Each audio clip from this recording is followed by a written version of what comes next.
ایک آدمی میرے پاس کل آیا کہ اس نے کہا جی میری پوسٹنگ کرا دیں مجھے. میں کہا اچھا کتنے کرنی پوسٹنگ؟ ایک محکمہ بتایا انہوں نے.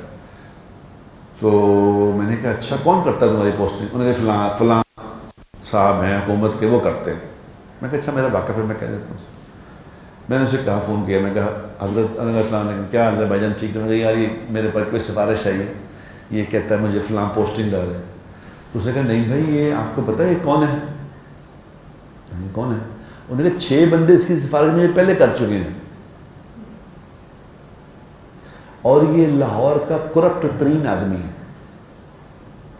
کرپٹ ترین آدمی, کرپٹ نہیں کرپٹ ترین. انہوں نے کہا آپ کو تو پتہ ہی نہیں, آپ کسی سے پوچھ کے دیکھیں مارکیٹ میں اس کی کیا ریپوٹیشن ہے. اب اس نے فون پہ مجھے کہہ دیا, میں نے سن لیا, وہ سامنے بیٹھا تھا.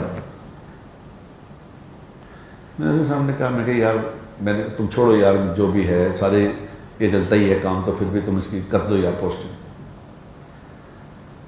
تو یہ سارے کر ہی رہے ہیں تو پھر جو بھی آئے کرے گا تم کر دو. اس نے کہا اچھا جی ٹھیک ہے دیکھتے ہیں. تو میں نے اس کو کہا میں نے کہا میری بات سنو, تم کیا سمجھتے ہو کہ تم اپنے کرپشن سے پیسے جو کماؤ گے وہ تمہارے کام آئیں گے؟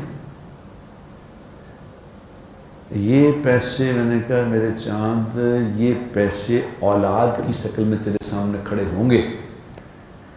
جی اولاد کی شکل میں کیسے؟ میں کہا اولاد کی شکل میں ایسے جب تمہارے جسم میں جان نہیں رہے گی نا, جب طاقت نہیں رہے گی, جب تمہیں شدید مدد کی ضرورت ہوگی اور تم اولاد کی طرف دیکھو گے تو یہ بچے تمہارے منہ پہ کہیں گے کہ بکواس بند کریں آپ.